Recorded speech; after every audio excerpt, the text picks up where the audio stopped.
Hello, I'm Claire Riley, and this is the Recovering Perfectionist podcast where we talk all things business, parenting, relationships, body stuff, and so much more through the lens of recovering perfectionists. And today I'm joined by the fabulous Rachel Forward, who is the owner of First Break Accounting. She's also a business mentor, which I'm going to get into a bit more in a second. She's a chartered accountant and a tax agent. And I have had the absolute pleasure of working with her probably for the last 2 years on and off, I suppose, Rachel.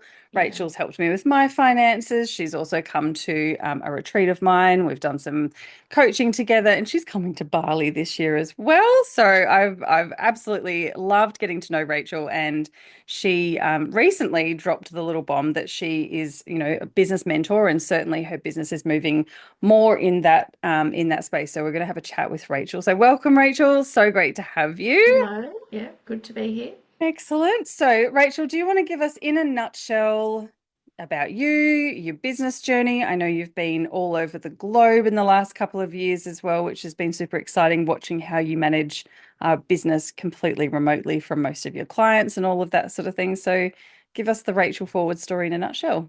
Yeah, so I mean, as you mentioned, I'm a business mentor, which with COVID and everything, I was on Zoom well before COVID came along.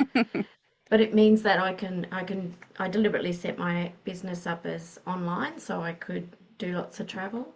Um, my journey started the normal way for most accountants, where you resist being an accountant because that's totally boring, and eventually realize that's going to give you the lifestyle that you want, so you do it. Yeah. And I actually loved it. Absolutely love numbers. I can remember when I was in high school in our maths class, and the teacher caught me singing to myself as I was doing my maths. It's very embarrassing, I might add. Um, Enjoying but yeah, yourself I way loved too it. much for a maths class. I know. So um, I loved being an accountant and working with numbers, and um, I got out of step with the firm that I was a partner in. They wanted to go a different direction to Mm, me, so I left there and set up my own business. okay. And I particularly focused on women entrepreneurs because I found in most accounting firms they get left out of the Mm, conversation, even though they're doing most of the admin work and interesting. they're part owners. So I really wanted to focus on supporting them. Mm. And that meant I became, instead of just crunching the numbers, I became a mentor in helping them understand their business numbers and get some fun out of what they're doing with their admin side.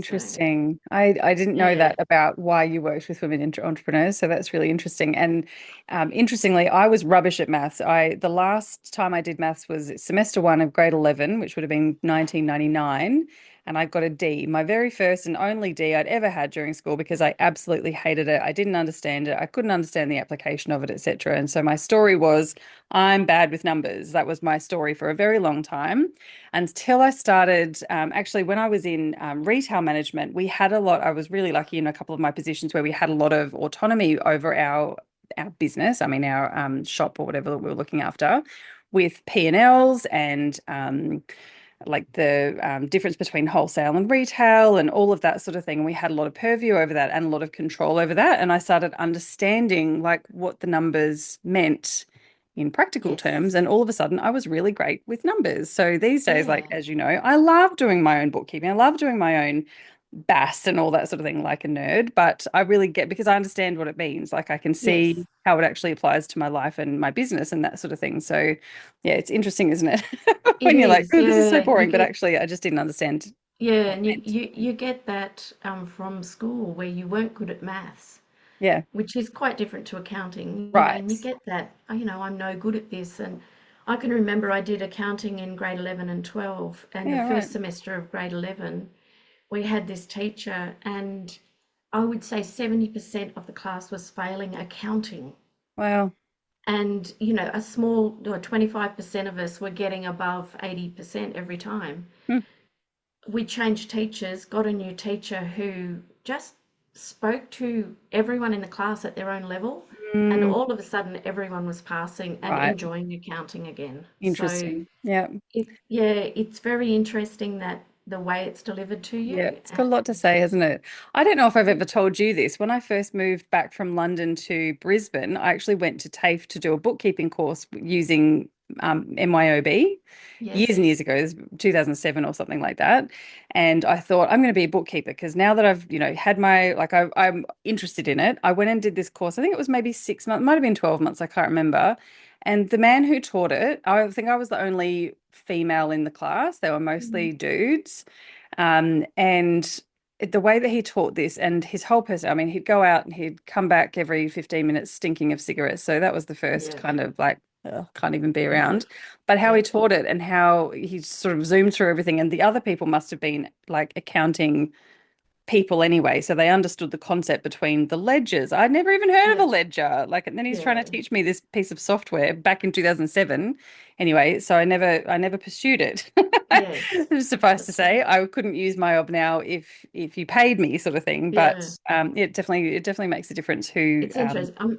I avoided it for 7 years, so I didn't start my accounting degree till I was 25. Well, yeah, There was no way I was going to do accounting, so I did everything else you could think of to get out of doing it, and then actually interesting. realised that was what I was meant to do. It's So so interesting. When yeah, when I finished school, when I was going through grade 12, 11, whatever, when you've got to start thinking about university and that sort of thing, my mum always said, "Oh, you should do a business degree. You're very entrepreneurial.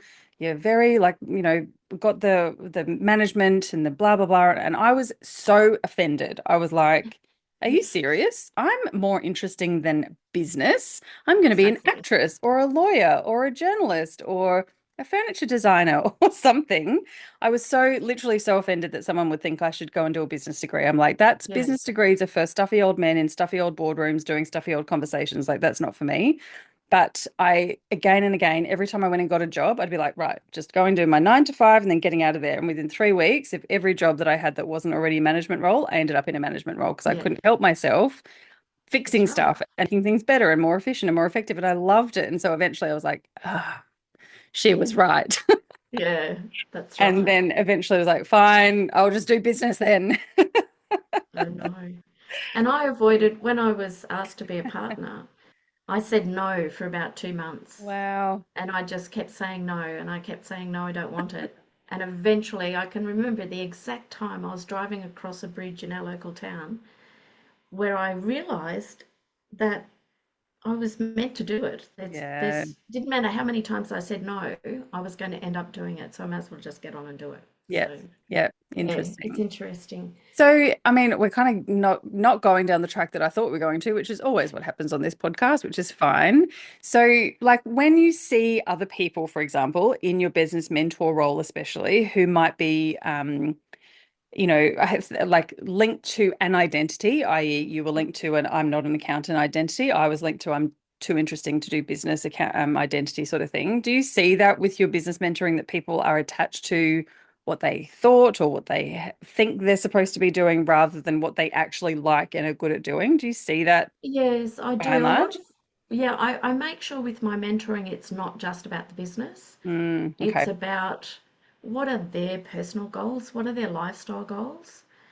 And I do like to keep flexibility in what they're doing with the business so they don't lock themselves into things and they can pivot, Mm, if they want to, or they can deviate to go more to something that's going to make them happy. yep. Yep. So there's no point being in business if you hate it. That's not what we If started this for. Yeah, that's right. It's about balance. Yep. That's my thing. Yep. You've got to balance your lifestyle and everything. Yep. So if you're going to spend 12, 14 hours a day working on your business, that's not in balance. You're not going to enjoy it. You're going to end up hating your business, which is going to be detrimental in the long Mm, run. yep. So I do like to find out where their goals are, where they want to go, what they want out of life, and Mm. then that helps impact. I ask the difficult questions when I do mentoring, and that comes into play as well. How does this Um, fit with your lifestyle goals? So, yeah, Such an important conversation to have. And I think I totally agree. There's a massive thing around permission to pivot or permission to change and permission yes, to like, and this is such a big thing in the recovering perfectionist in the book and what we talk about on the podcast all the time is like you don't have to stick with something just because that's how you've started. And I'm all Yeah, about throwing some spaghetti at the wall because it's a very quick way. Like you can't keep going, oh, if I do it like this and I perfect it and then I put it out into the world, it's then you're really locked in. Then you feel like you've really that's got to right. kind of continue on with it to get your money's worth or your time worth or whatever, as opposed to going, actually, I'm just going to try this and see what happens. And you try it. And there's so many things. I was saying to someone probably a few months ago now, when I first started in my business, and I had one year, I've told you about this before, I think 2017-ish, where I said I'm going to do 50 speaking gigs. So I did about Yep, 15 webinars. I did a webinar every 3 or 4 weeks. And a couple of them, one of them I did on Canva, how to use Canva. And I was like, I'm going to be the new Canva person. At one point in my, earlier career, I had my site set on being a graphic designer, etc. So I love Canva. And I was like, I'm going to do a webinar on Canva. And if this goes really well, then I'm going to move into the graphic design and Canva kind of yep, space. I ran the webinar, I did the follow-up, and I absolutely fucking hated it. I was like, that yeah, is not for me. That is not the right thing. But if I had sat around and designed a whole business around it for the next 12 yes, months and then launched it, I'd have been in a much bigger world of pain. So I'm so that's happy that I right. did that one webinar and I'm like, nope, not for me. Let's move on to the next Yeah, thing. Was like such a gift to myself, I think, to not have yeah, to stick with it. and that's right. When people have got a successful side to their business, we don't want to lose that income while they're testing the other. Right. So yeah, it's about how do we keep that going and test what's going to happen over here, and Yeah. then eventually move over there. And I say to a lot of my people, in a lot of things we do, even paying tax debt back, it takes time. Yeah. You've got to give it time to, develop the business. You've got to give it time to pivot. You Yeah. can't just do it in an instant. Yeah. So, Yeah. and it's managing that. So, Yeah. Yeah. yeah, yeah, And so how do you like recommend for people to balance finance stuff, especially if they haven't done it already, or it's kind of like in the too hard basket, or maybe a shoebox over there somewhere, like getting the ball rolling and getting on top of things so that they can make empowered decisions versus, well, I'm not going to do it if it's not perfect. Like, how do you yeah, kind of balance those things out? yeah. It's a matter of one step at a time. You might take two steps forward and one step back. But it's with anything, with it's the shoebox in the corner, dealing with the tax debt, getting your bookkeeping sorted out, learning how to read your financial reports. It's take a little bit at a time. So just Yeah, take one chunk. Don't expect to learn it in, 2 days right. or to get it all done in 2 days. If you want to get ahead, you can put that aside, but you're going to get bored and you're going to get distracted, and there's a shiny thing over here.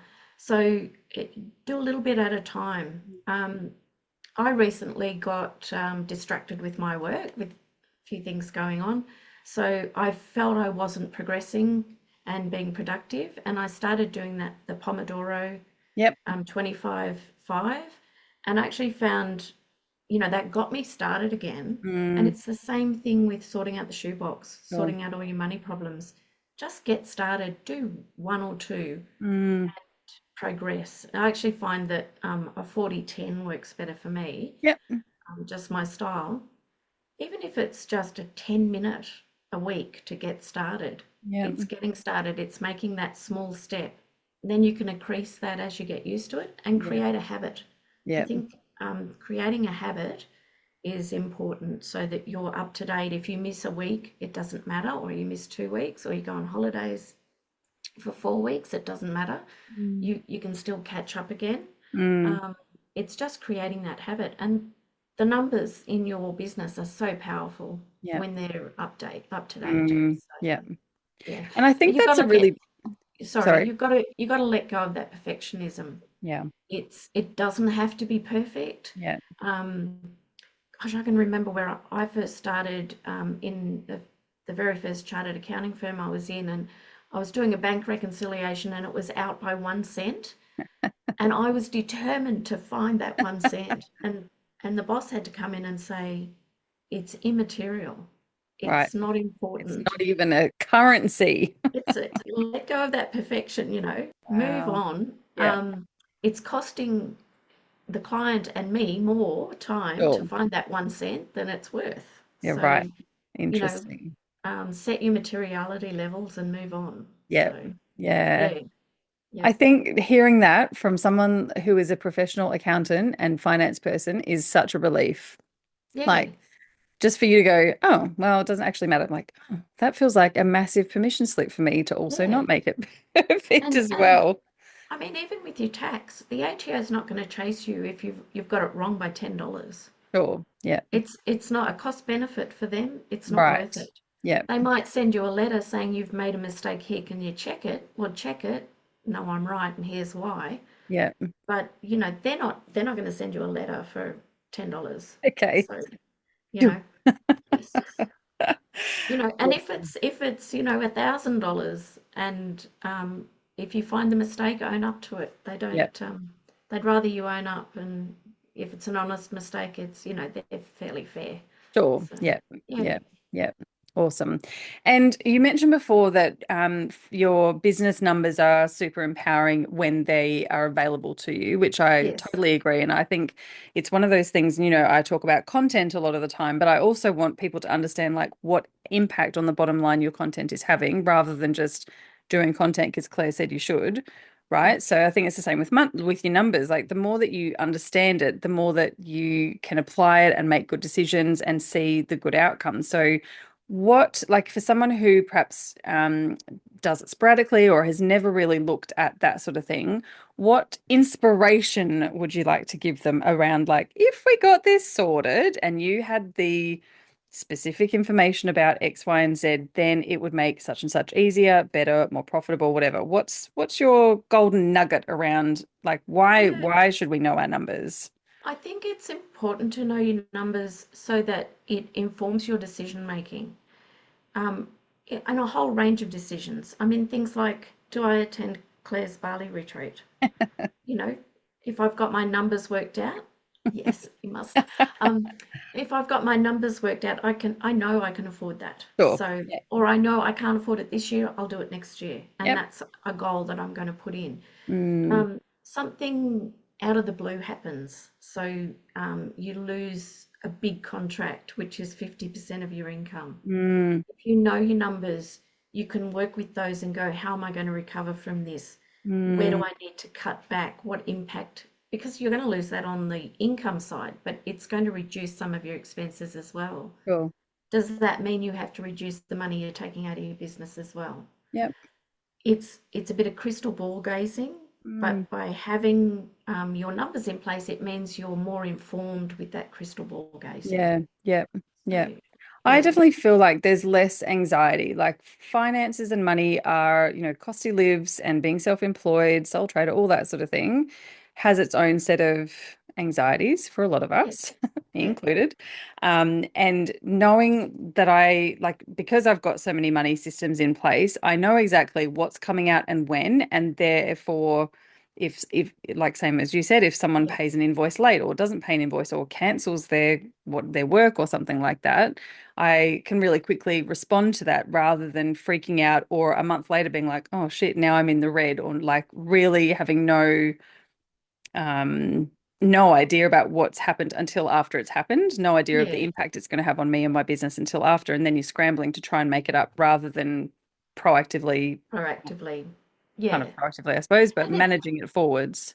yeah, and I do the same thing. I mean, as a business owner, I have the same pressures. At 2 o'clock in the morning, I'll be lying there going, oh, am I going to have enough money to get through the next 2 months? Yep. Because it's Christmas and New Year and no Sure. one pays their bills. Right. So, you, you know, that happens to me as well. Mm, I get up the next morning and look at my accounts and go, well, yep, I've got money there that's going to cover the wages for the next, 2 months, yep.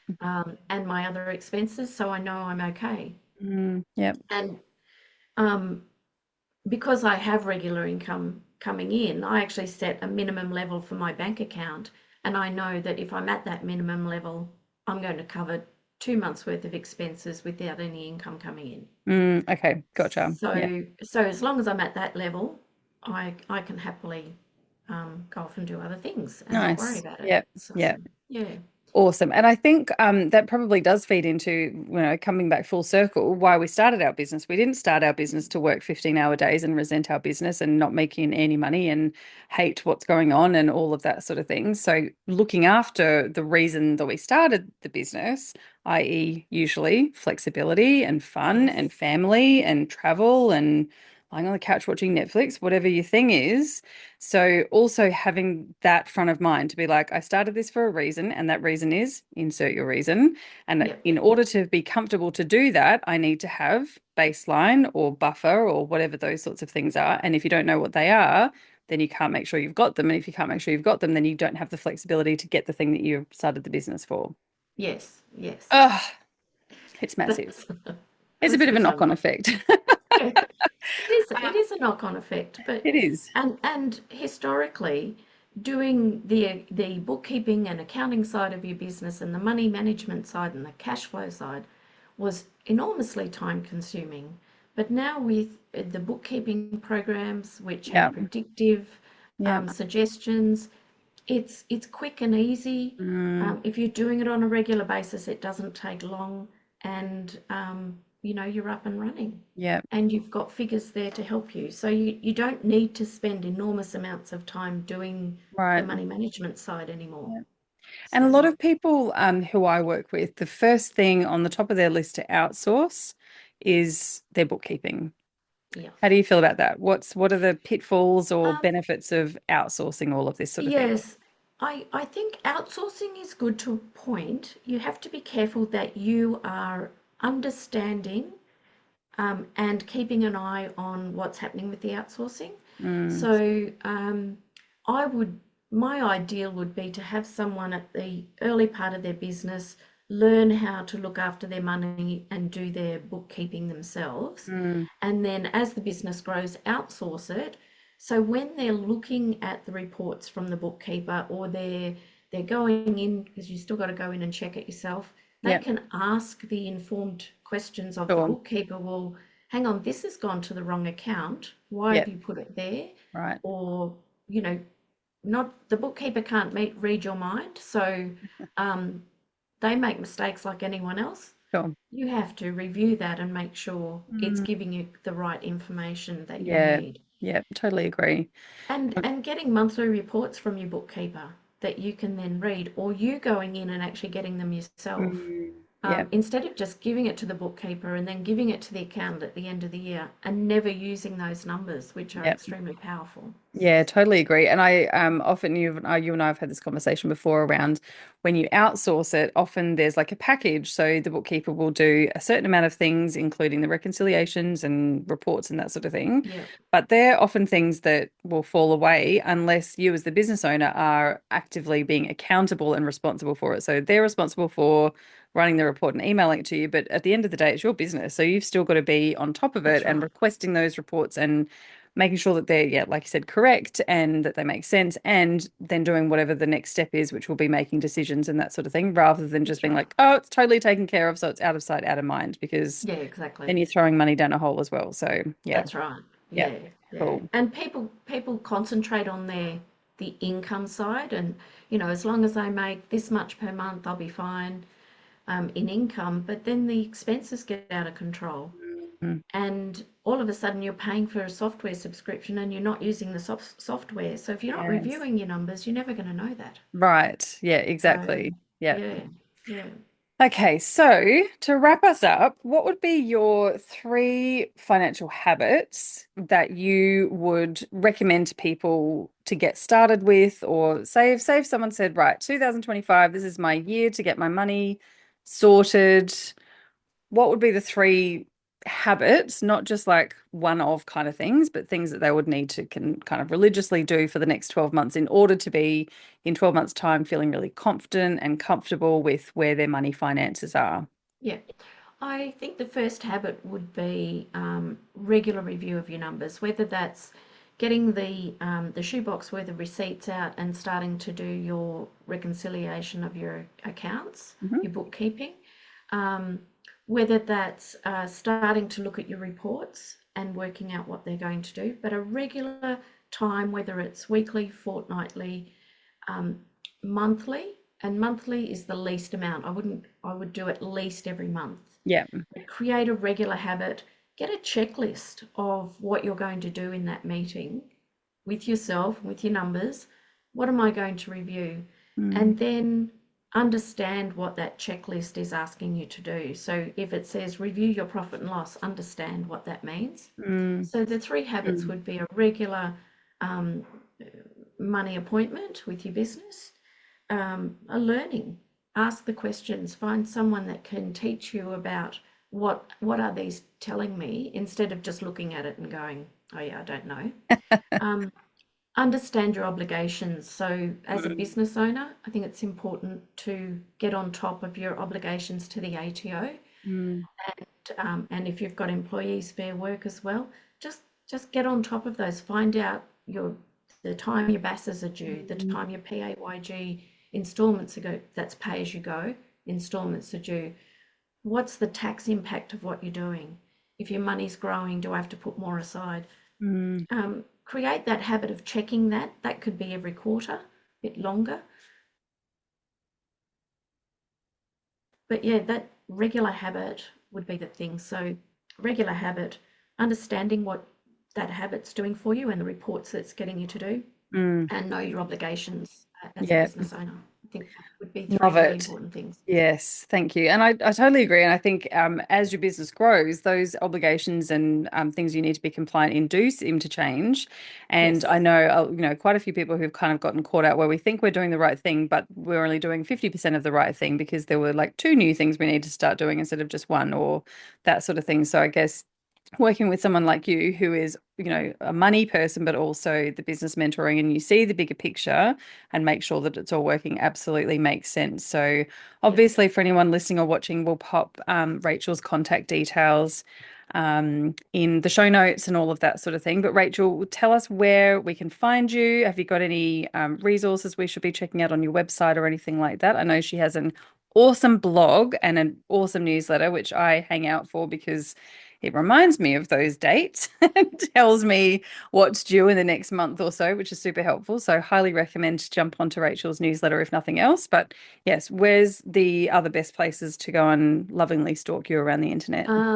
Yeah, so my website, which is firstbreakaccounting.com.au, has got all my blogs on it, and you can sign up to my newsletter on that. I do a fortnightly newsletter, which, as Claire said, has due date reminders, has tips about money things and compliance things, and a Facebook page. I've got Rachel Forward First Break Accounting Facebook page as well, Amazing. which also has a lot of tips and questions and things Loads of to think content. about. Yeah. Amazing. Rachel, thank you so much for sharing all of that. I think that's been Thank super you. helpful, and the beautiful takeaways of starting some simple habits to really prioritize and look after our business finances is so important. So thank you so much for coming on the show, and I'll speak to you soon. Thanks, Claire. Thanks.